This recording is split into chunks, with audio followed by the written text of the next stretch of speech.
Bournemouth's start to the season has been a little bit tricky. Amongst others, we've had Liverpool, Spurs and Brighton, from which we've gained sweet FA.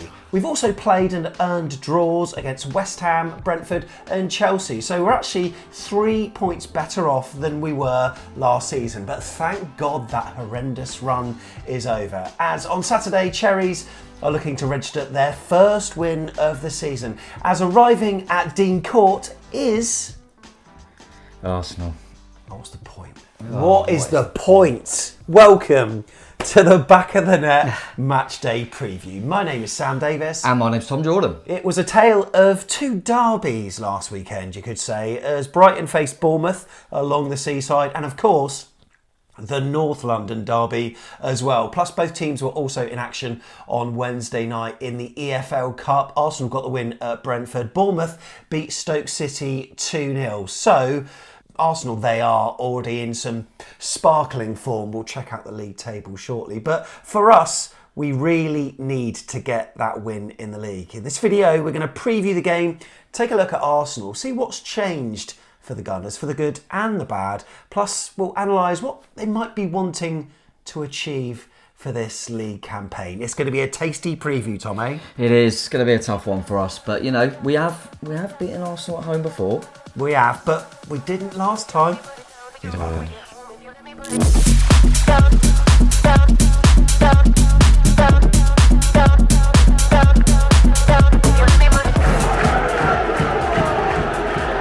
Goal! Arsenal. Jesus absolutely pivotal in that.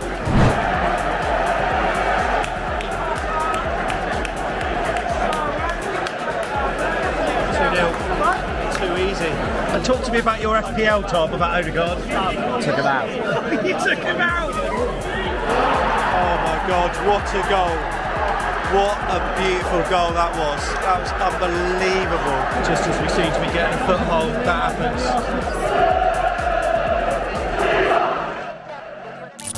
Yeah, that was a difficult day. The first sort of 20 minutes, I remember Arsenal just ripping us apart. Gabriel Jesus, mate. And then, do you remember that worldie from Saliba as well? Oh yeah, and the chant was going off, wasn't it? But which we copied, by the way.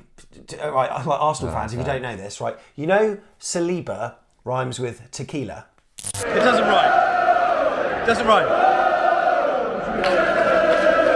Senesi. It doesn't rhyme! In a way, I like it though. It's even worse the fact that we've got a player called Ouattara, which would work so much better for. But anyway, yeah, I remember the game. It was early on, wasn't it? Last season. Yeah. But like you say, they started really quickly, and I remember in the end kind of thinking, I'm glad we've already got out with 3 there, because they were on 1. But obviously I remember at the time thinking, Arsenal could do something, and then they didn't think they were going to be title contenders at that point, and they really were. So it was a tricky one for us, but it was kind of expected at that point. Do you remember afterwards we did the fan cams, spoke to Dan Potts, who came on from AFTV, also Julian and Kelechi, and you spoke to Cecil, didn't you, on their fan cams. And there was this kind of quiet optimism, but obviously they didn't want to say too much. And then later on in the year, we went to the FCAs. Yes. And then they were riding high at the top of the table, and I said to a few of them, "Is this the time?" And they were like, "Oh, maybe." They were almost too scared to say it, and they're probably glad they didn't say it. Although Cecil did have a league table printed on a T-shirt at one stage, I seem to remember. Bet he regrets that. But it was a good building block of a season. It was, I suppose you could say. Yeah, no, it really was, and I think what Arteta's managed to do there is he's come in, he's had to get rid of all the dead wood. I mean, you're probably looking at Ten Hag at Man United trying to do the same thing, where Arteta came in, he had a lot of players that clearly he didn't want, and he got them out. There's big wages in there as well, and obviously big players like Aubameyang and Lacazette and Guendouzi and Torreira, and he built his own team. And then the first time you kind of felt like, okay, you got an Arteta team now, he took them very, very far in that league. He was close, and Liverpool know full well how hard it is to chase City down. Yeah. I mean, they've literally they haven't even lost in the league yet, Arsenal. They drew a couple of games and you go, has City got it now? Like, that is how good City are, and really difficult to keep up with them like Arsenal did. But I personally remember thinking, it's going to be City. City will come good. And then soon as I went, actually, I think Arsenal might win it, they then dropped points. I think it was because we were really nervous at the time. nearly lost to Southampton. Do you remember? They got a late draw. Yeah, and at the time, we were really competing with Southampton. So I remember us being a little bit annoyed they didn't beat them. But obviously, ultimately, Scums went down. But yeah, there was just a few games, wasn't there? I remember West Ham, they were 2 up, was it? And they just fell off a little bit at the end. But they got a good team and they've strengthened, as I'm sure we'll go into in good areas. So I think they'll be there or thereabouts again, mate. I really do. I think them and Liverpool look the strongest to kind of fight with City, but City are massive favourites, of course. Speaking of the FCAs, by the way, a few people have been asking us whether we're doing it this season. At the end of the show, look, we'll tell you our thoughts on the FCAs. Oh, by the way, obviously the home match was painful against Arsenal last season. The away match was a little bit painful, mate. I mean, for the 90 minutes, it was all right. I mean, for the first 11 seconds, it was just glorious. Yeah. And then 2-0, brilliant, and then just that.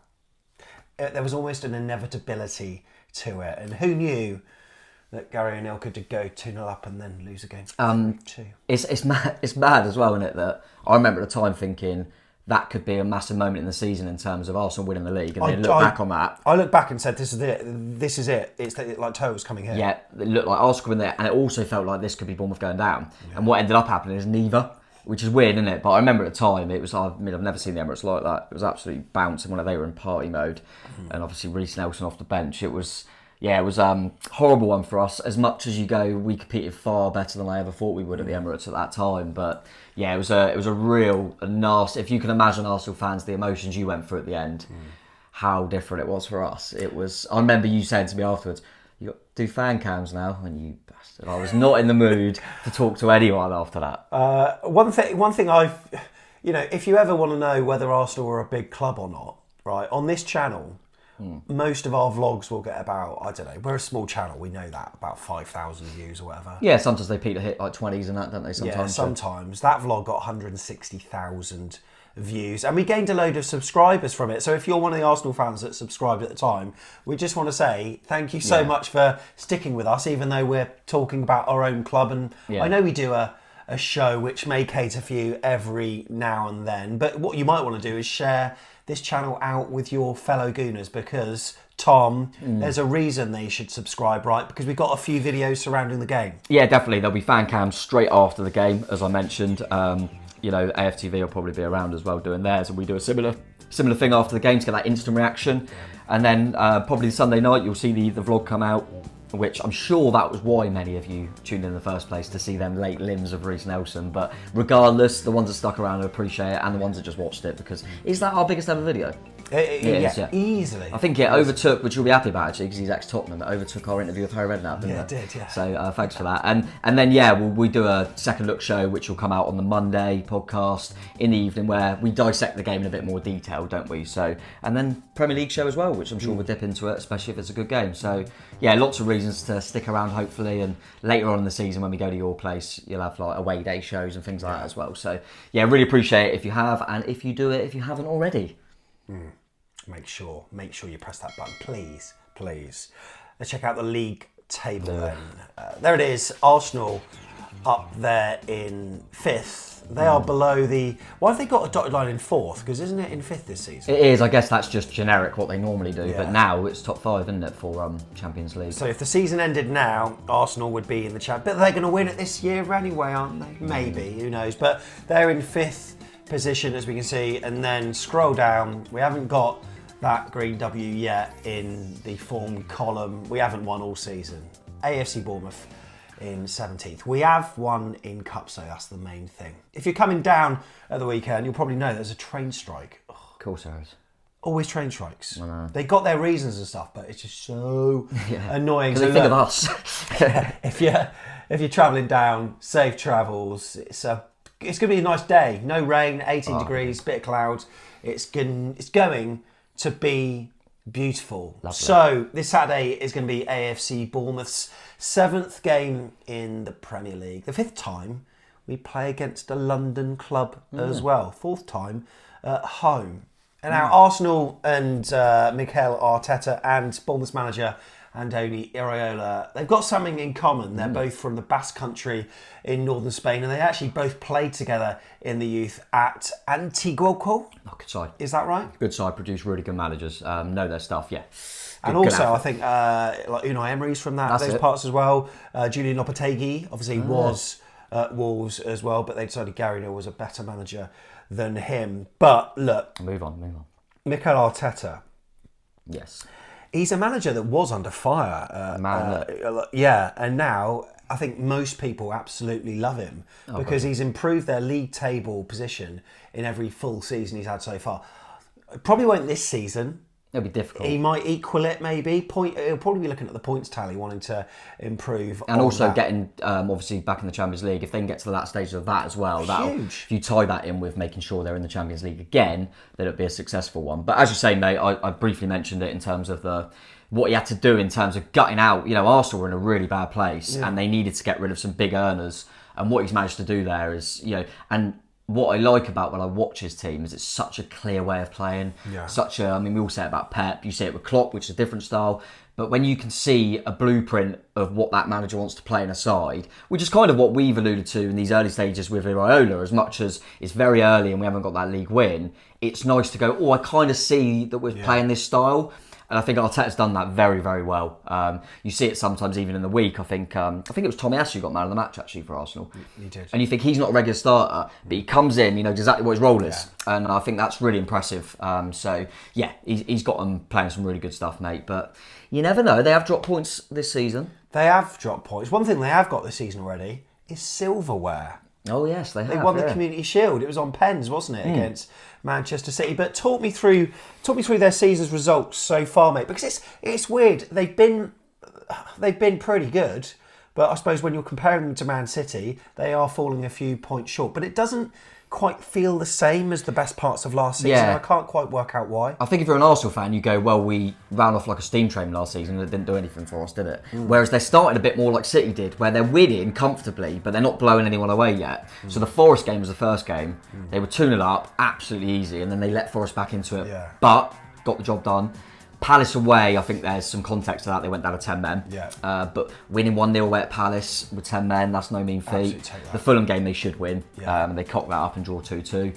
Beat United, that was a really good game, and they managed to get the job done late in that one. Oh, that's right. And then Everton, you go 1-0 at Everton, that's not great. But they absolutely dominated that game, and they've had a really bad record at Goodison, and they went there and never looked like not winning that game. So, there's a bit more. If this was City doing this, everyone would go side of champions. That's what I'm trying to get at, without blowing teams away, apart from in the Champions League, where you saw the levels against PSV Eindhoven, murdered them.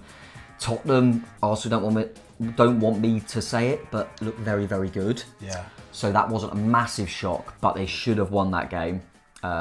Should have won the game, and they showed a little bit of naivety at times with Tottenham coming back into it so quickly after Arsenal took the lead. But yeah, not a great time to play Tottenham at the moment. They've probably, I would say, been the best side we faced in terms of watching this season. And then obviously they've just won in the cup game and managed to rest some players, which is a shame for us. But they've done virtually the same as us, where they played aside, made some changes and managed to get through to the next round. What do you make of that North London derby? Because I was watching a few fan cams from various Arsenal channels, and a lot of their fans were coming out very disappointed. But I suppose, the nature of going ahead and then conceding twice, and then missing some pretty good chances as well, it must be frustrating for them. I think a killer for them, as much as their squad is a lot stronger, was Rice had to go off at half time, didn't he? Which I think affected a lot. And a few of their players probably didn't turn up, if you like, watching it back. But yeah, and it's North London derby and they're at home, so you want to win that game. And I think the disappointing thing from their perspective will be there's been 2 games they haven't won this season, and they were both at home. That would concern them a little bit. I mean, it concerns me because it means they won every away game. But from their point of view, you kind of, if you want to be in that title hunt, you need to be winning most of your home games. Yeah. And they've already dropped points in 2 games. And I thought Postecoglou's style would suit Arsenal, so did actually. I really thought, but he did well against them, honestly. He did really well. So I don't think Spurs will be up there with them this season. No, I think Spurs... They'll be closer. Yeah, you're looking at Spurs. I mean, big game for them at the weekend. I think they play Liverpool, so that'll really gauge it. But I think with Spurs, don't worry, Arsenal fans, we won't talk about Spurs too much. But I think for them, if they get in the Champions League, they'll be delighted. And at the moment, you'd say you'd fancy them to have a chance in there. But no, I think they'll still get found out a little bit for the title. For me, yes, City are still massive favourites. And if you said, who's going to compete, I go Liverpool and Arsenal will be the two. I think that will be the top three. I'll be very surprised if it isn't. So talk me through their transfer business in terms of incomings. We all know about Declan Rice, but he's not the only one through the door. No, I mean, the frustrating thing for Arsenal fans will be during Timber was sensational in pre-season in that Community Shield game, I think it was. And then he's virtually had a season-ending injury. Where did he come from? Was it? Ajax. That's right. He was Ajax, but he could play anywhere across that back four, and he looked like bloody hell, he's a player. And then he gets a horrible injury. It's one of them things, but he's one for the future. It's just a shame for him. Havertz was a weird one. I think Arsenal fans agree. I didn't understand it, but there's obviously a reason for it, and he obviously thinks that he can do that Xhaka role, maybe add some goals. I think Arteta was probably thinking from a deeper position, Havertz might get some goals and link up as that kind of support striker. Hasn't quite worked yet. I still think he's a good footballer and he's one to watch, but hasn't quite worked for him. He hasn't hit the ground running, but that was a signing to add to the squad. And then obviously the weird one, in a way, was getting David Raya in, because we love Ramsdale. Yeah. But he's come in and it's like he's taken the jersey now. I'm not sure, because obviously Ramsdale played in the Cup and had a good game, by the way. He made a hell of a save. But I feel like Arteta is treating the goalie like he would any other players, which is very rare. You never see it. But I almost think 1 week it'll be one goalie, but I don't think he's openly said he hasn't got a number one, which is very rare, but it wouldn't shock. They've got a lot of games. I think he's just going, if you have a good game, you're in. He's got two unbelievable goalkeepers. Well, if they're taking the domestic trophies seriously, And Europe, and Europe as well, if one keeper's playing the FA Cup and the EFL Cup and Champions League, obviously it's not going to be the same amount of fixtures, but you will need both keepers. So maybe it is just a case of like interchanging throughout the season. And like you say, he trusts them both. I actually thought that Raya wasn't. I mean, he didn't set the world alight in the North London derby. No, he's kept the shirt. Yeah. He made one incredible save. Yeah, I saw that where it looked like an open goal. Didn't it? It was an incredible save. But then Johnson, was it? Yeah. But then there was one of the goals, wasn't there, where he kind of it was a difficult one. Should he try and palm it over the bar? I'm not sure. But as I say, then Ramsdale come in and done well. But that's all they want. And we're Bournemouth fans, and we know Ramsdale from when he was here. And in my opinion, I saw our goalkeeping coach and ex-goalkeeper Neil Moss put it out that obviously there was a lot of things going around after Carragher said it was like at the Oscars, wasn't it, when he was celebrating the save. But if you know Ramsdale, I'm not saying I know him, but in terms of he played for our football club, as our goalkeeping coach said, it's exactly what Ramsdale's like. He is just supportive of his teammates. He's celebrating another teammate doing really well. He's part of the group, and we put it out. I don't know if you haven't seen it, Arsenal fans, but we played in a cup game and our number two got the chance, as often happens when we had Ramsdale. We won on penalties, and I think he saved every pen or every one but one. And straight away, as soon as we win the game, Ramsdale was on the pitch. He's jumping on him. Yeah. That's the type of goalkeeper he is. I honestly don't think that was any... If it shows that save, the camera's panning to Ramsdale. Yeah. If he sat there like that, everyone's going, disgrace, he's not even happy for it. He can't win. But I would like to think that Carragher's comment was a little bit tongue-in-cheek. Yes. It's just the fact he said it. I mean, I've seen afterwards on one of the Overlap news shows that they asked Carragher about it because Ramsdale's dad... Nick Ramsdale, yes, I saw. Messaged it. And to be fair to Carragher, he said, I love that. He said, I'd do exactly the same if that was my son. Like, I rate that. He said, I didn't reply to him because I thought... That's not my place. You're his dad, and you should be, and you know him more than me. And he kind of was saying that he said it in jest a little bit. So it is what it is. But we love Ramsdale. So if you decide, you know what, we love Raya, let's get Ramsdale some minutes. We'll have him. Yeah, we'll have him back. In fact, didn't you say that on this week's narrative? I did. Pretty sure you did. Yeah, I think even. I think they went for someone else in the end, but even Sheffield United said we'll have him as well. I think every club that he's been at would have him, put it that way, and that says everything you need to know about him. So players through the door, but also they've shifted a few, haven't they? Again, a bit more Deadwood went. The only one you'd say isn't was Xhaka. But you kind of knew he'd go. And obviously when Turner went, the goalkeeper, because he wanted minutes. I kind of respected Turner for that, actually. He could have just sat on the bench. He wanted minutes at Forest, and that's why they brought Raya in. Balogun was a really exciting young talent, but wasn't going to break in, and they get 30 million for him. It's not bad. And then I think a few of the backup players like Yamari, Rob Holding, just gone to Palace. Pepe's finally gone. Maitland-Niles, them sort of players. So yeah, I think the squad certainly looks stronger. Albeit, I thought Granit Xhaka was very underrated last season and the outside wide. I thought he was brilliant for Arsenal last season. So, how do we beat them?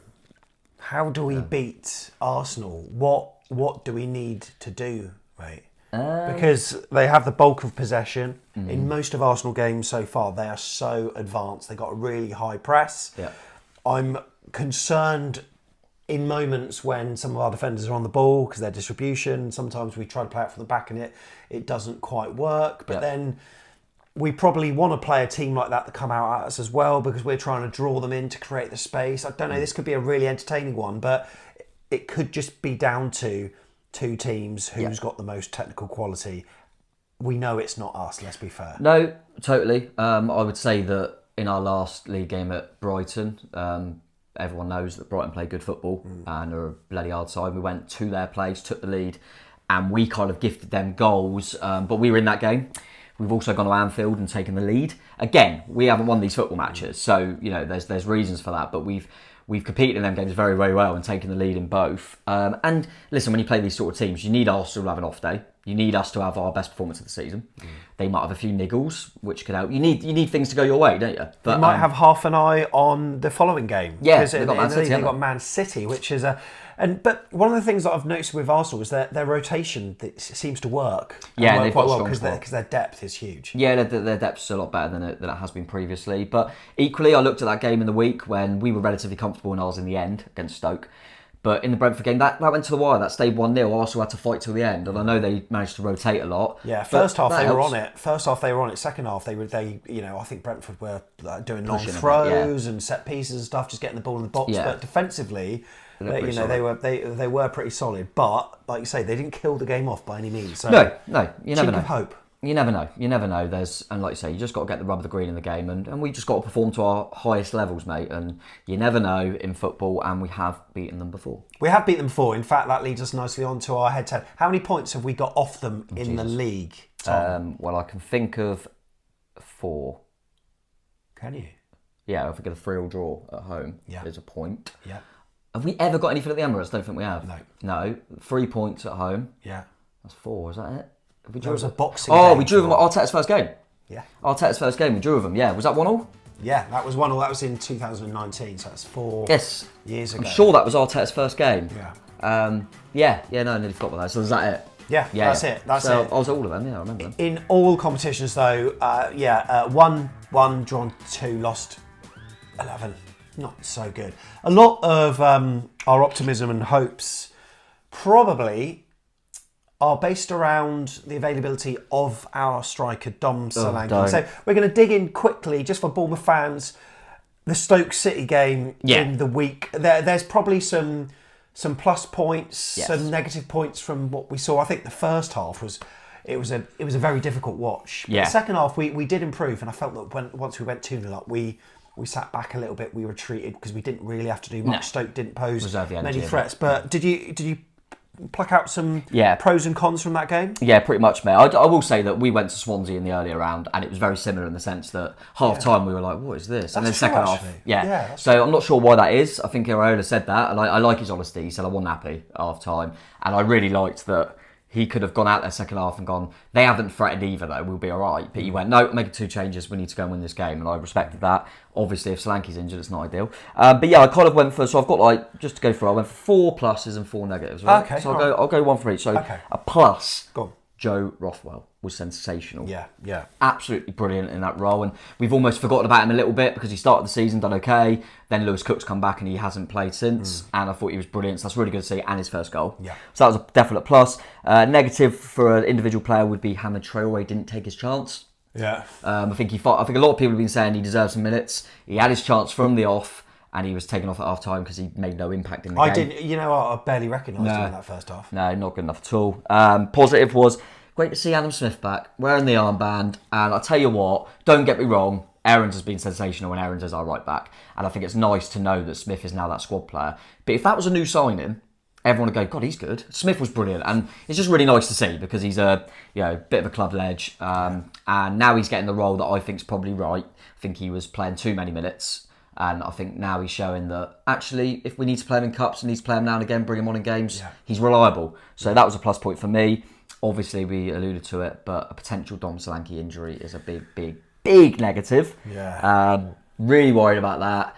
If you're Arsenal fan, you're still watching. We brought him on at half time. because we needed to offer something more. Within 10 minutes, we were 2-0 up and he had scored one, and we're thinking, happy days, that's why you bring Dom on. Well, I've heard news about this injury. Oh, God. I'll tell you later on in the show. Oh, okay. I'll tell you later on the show. Well, yeah, I don't know what he's on about, but what I will say is, I was screaming to you, just take him off now. Just take him off, I don't care, and then he goes down. Hopefully he's all right. But yeah, that's obviously a negative. Another positive was obviously Tyler Adams making his debut at last. Came on relatively late and just kept the ball and done everything nice, but it's just good to see him fit. I'm going with Ouattara as a negative. Yeah. We've said this, haven't we? We were saying it off air, that all the basics, he doesn't seem to know how to do it. But all the hard stuff, he sometimes does well. Yeah. It's a weird one with him. That chance he created where the ball was squared, he let it run through his legs, just got a touch on so he could hit it with his left. Should have probably scored, maybe, but brilliant. And then, like you say, ball to feet and just laying it off to your man. It doesn't happen. Why? But I did see Chris Temple tweet, and I thought he was bang on. He said someone that in a cup game, Dango Ouattara, we forget he has been injured as well and he's just come back. He kind of needs to play off the rustiness a little bit, keep him on. So I get that. And there's a player there, and I like him, but he was infuriating in a game that I think he really could have grabbed it. One more positive, I'm going to go with clean sheet, Radu. Not that he had much to do, but it's always good to keep clean sheet, and especially when you're rotating the goalies, that's nice for him. It's only his second game for the club, but he's managed to get a clean sheet, so that would have meant a lot to him. And then the last negative is an absolute stinking next round draw. Yeah, Liverpool. That's who we've got. At least we're at home. But who have Arsenal got? Arsenal go to West Ham. Not an easy game. So there's a couple of all Premier League ties, isn't there? Mansfield have got Port Vale. Yeah, so one of them's going to be in the quarter-final, is that right? Yeah, and Exeter Middlesbrough as well. So unbelievable scenes. Yeah, we wanted a nicer draw than that. I think Iraola said, wouldn't have picked it, but I'm glad we're at home, which I probably agree with, because we have beaten Liverpool at home as well before. Right, in terms of team news, Chris Mepham and Lloyd Kelly, they're probably going to miss this game. We obviously know about Dom Solanke. We spoke and we were worried in the vlog. We were worried afterwards. Tom was worried just now. But earlier, Andoni Iraola had his press conference and... Well, I said I had news, mate. It's still 50-50. Oh, okay. Still don't really know what's going on. But I wonder what Tom's going to do in the team selection later based on that news. For Arsenal... On the injury front, they rested a couple of players in the week, didn't they? Including Declan Rice, Saka as well. And they've been players that will they, won't they? He'll have half an eye on their following league game. However, you would probably think, they can't afford to be dropping points at Bournemouth. No. Because if they then drop points at Man City, the title's done. Yeah, it's a weird one, isn't it? Yeah. I think if they're fit enough, I think I personally would think you'd start them, you'd try and get a good lead, and then you can take them off. And I think that's what Arsenal fans probably be hoping for as well, especially with it already looking like Martinelli definitely going to probably be out, Trossard as well. They've already got Partey out, and obviously we mentioned Timber long term. So they've got a few injuries as it is. I think they might try and start them and get the job done, and then they can take them off if all goes well. But we'll see. We'll see. Do you want to know who the referee is, Tom? Nope. This week, can you just say yes? Oh, yeah. Who's the ref, Sammy? Michael Salisbury. Okay. Yeah. Is he from Salisbury? No, he's not from Salisbury. Last season, he took control of our home game against Leicester City.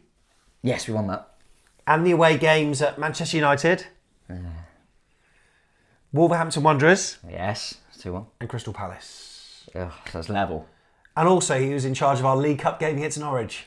Hey, what? Well, not the drubbing, the one we won in Pence. Yeah, Genesini.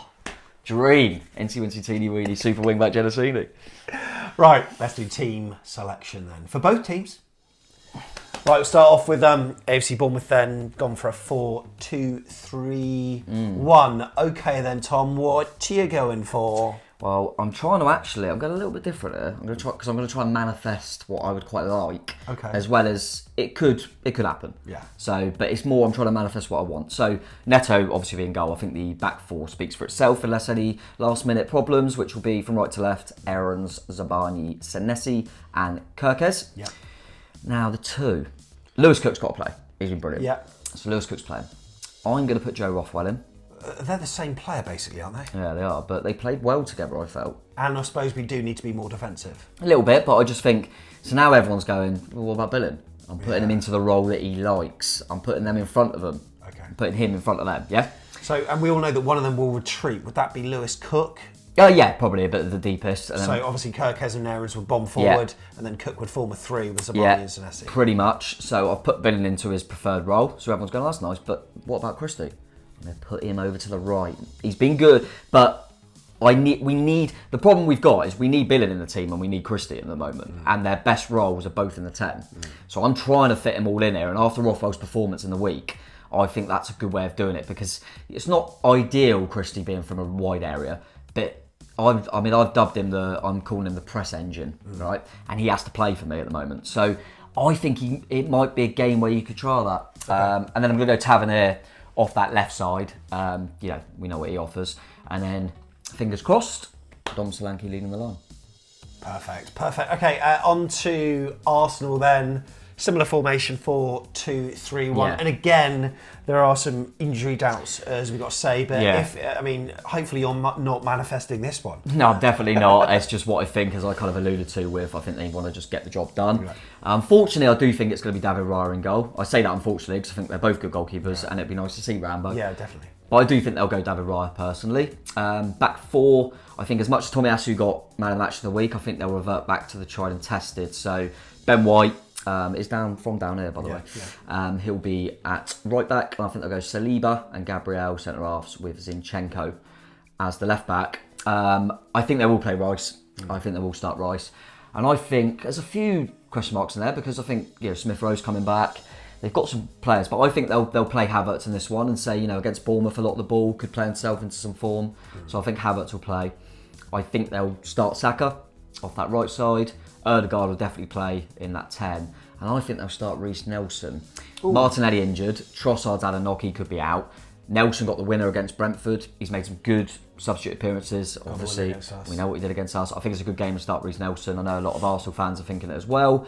Because I think in the North London derby, they moved Jesus out, which isn't ideal. I think Jesus will start through the middle and they'll rest Nketiah. But Arsenal got some good players and some injury doubts, so that could change. But that's what I think they're going to go with, mate. Arsenal fans, if you've enjoyed what you've watched, we'd really appreciate it if you could share this amongst your fellow Gooners.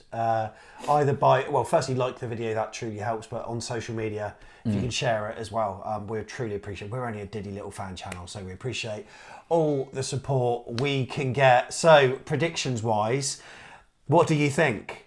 Let us know in the comments. Put your predictions for the game. It's a difficult one because I know there'll be certain people that will be saying that Bournemouth will win. Cheeky little 2-1.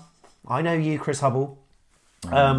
However, with your head, not your heart, I want to know what you're thinking. And I'm going to go with my head. No, that's not great. 1-1. Oh, what are we doing? What is wrong? What is this? Why am I being laughed out of town? Because when it is 1-1, I'm going to clip this up and put it on X. What are you going for? I can't predict us to lose. I'm sure us fans will appreciate that. It's a Bournemouth channel and I support Bournemouth. So my head thinks we'll lose 3-1. But I'm going to go, I always say, you use your head a little bit, but you follow your heart, don't you? You follow your heart. Go on. I'll go with you. I'll go 1-1 win. All right. Yeah, I'm still not going to go win, but that'll be a hell of a result. So That would be brilliant. let's stuff it. Yeah, let's go for a 1-1. But yeah, as you can tell, I'm not overly optimistic, but you never know. You never know. Just to talk about the FCAs then quickly, we had a few messages like, why aren't you going for it this year and stuff. Look, we were double nominated last year, and it was one of these things that we didn't necessarily want to be nominated, but some people just put us forward on social media, and then we were part of this snowball effect. So we had to, or ripple effect. Hey, there's a plug for you.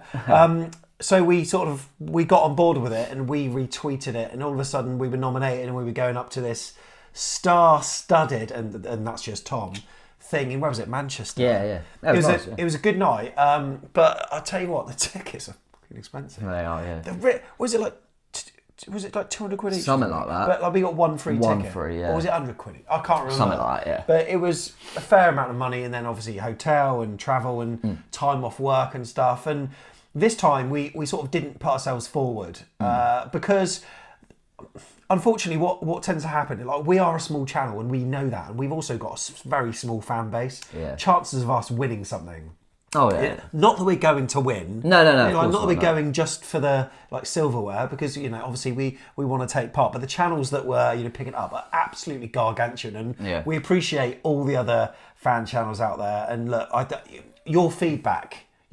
We feel like winners just because of your feedback about the channel alone. Therefore, it wasn't really something that we were that fussed over this time, was it? Really? No, I think it's a difficult one, isn't it? But like you say, I think last time we also felt that it was good to go up there and collect a little bit, make a few connections, and we put some stuff into a little video, didn't we? And all that, and it was really nice. But equally, like you say, you've got a lot of massive channels in there that all know each other. We feel sometimes it feels a bit going over to try and get a chat with them. They whatever. But yeah, just felt like. Was it something that we need to go for like every year or whatever? Nah, let's just focus on what we're doing, and if it grows kind of thing. But it was a good event. It was who was it done a talk there as well? It was someone done a talk there. Yeah, make your bed, Hull City player. Dean Windass done a chat there, and it's a good event. But that's why a few people have asked why we haven't gone for it this time, and that is why. But anyway, thank you for everyone who's posted about it, because we truly appreciate it. Looking forward to seeing you at Dean Court. We didn't do fan cams for the Carabao Cup. We know where we'll be, usual place, and hopefully they will be positive. Just imagine on Saturday night, you just go to sleep, and then you put your head back on the pillow, and then you nearly fall asleep, and then you open your eyes, you think, oh my God, we beat Arsenal today. That Dango Watara goal, I know. That could be how we're feeling. So keep the faith. Come on. You never know, it might happen. Up the Cherries. See you the next one. Bye. God, I'll take a draw. Jesus.